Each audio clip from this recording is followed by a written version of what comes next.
Cherry ಹೂವು. ಒಂದು ಕಾಲದಲ್ಲಿ ಪರ್ವತಗಳು ಮತ್ತು ಚೆರ್ರಿ ಹೂವು ಮರಗಳಿಂದ ಆವೃತವಾದ ಶಾಂತ ಹಳ್ಳಿಯಲ್ಲಿ ಮೀರಾ ಎಂಬ ಪುಟ್ಟ ಹುಡುಗಿ ವಾಸಿಸುತ್ತಿದ್ದಳು.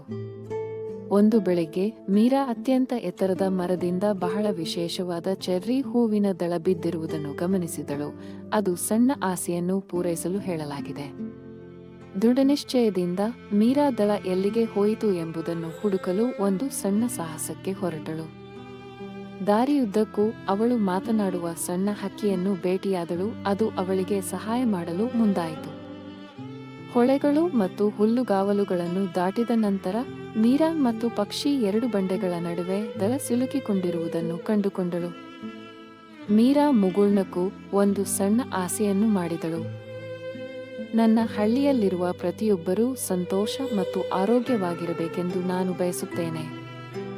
ದಳವು ಬಿಡುಗಡೆಯಾದ ತಕ್ಷಣ ಸೌಮ್ಯವಾದ ಗಾಳಿಯು ಅದನ್ನು ಎತ್ತರದ ಮರಕ್ಕೆ ಹಿಂತಿರುಗಿಸಿ ಹಳ್ಳಿಯಾದ್ಯಂತ ಮ್ಯಾಜಿಕ್ ಅನ್ನು ಹರಡಿತು. ಮತ್ತು ಆ ದಿನದಿಂದ ದಯೆ ಮತ್ತು ಸಣ್ಣ ಆಸೆಗಳು ಹೆಚ್ಚಿನ ಸಂತೋಷವನ್ನು ತರುತ್ತವೆ ಎಂದು ಗ್ರಾಮಸ್ಥರು ಹೇಳಿದರು.